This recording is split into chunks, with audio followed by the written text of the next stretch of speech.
Market નીચલા સ્તરેથી મામૂલી recover થઈને બંધ. નિફ્ટી નીચલા સ્તરેથી 60 પોઈન્ટ સુધરીને બંધ, તો બેંક નિફ્ટીમાં નીચલા સ્તરેથી લગભગ 400 પોઈન્ટનો સુધારો. મિડ કેપ અને સ્મોલ કેપ ઇન્ડેક્સનું પણ પોઝિટિવ ક્લોઝિંગ. CAS પર સેબીનું ચેરમેનનું નિવેદન. CAS યથાવત રહેશે, ખામીઓની કરી રહ્યા છે સમીક્ષા. સેબી જલ્દી જ લેશે નિર્ણય.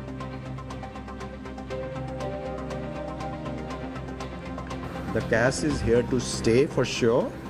Only we will see if there are certain constraints or certain issues that we can improve. Certainly we will look at it.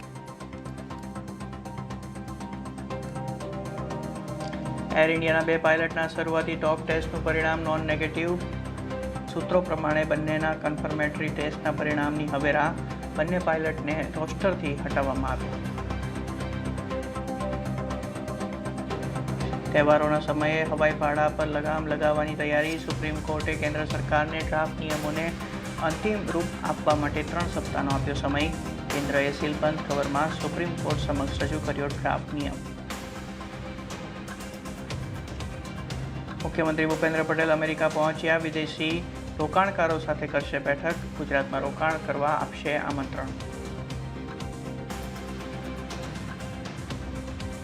અને ઉજ્જૈનના નાગચંદેશ્વર મંદિરમાં ભારે ભીડના કારણે મચી ભાગદોડ.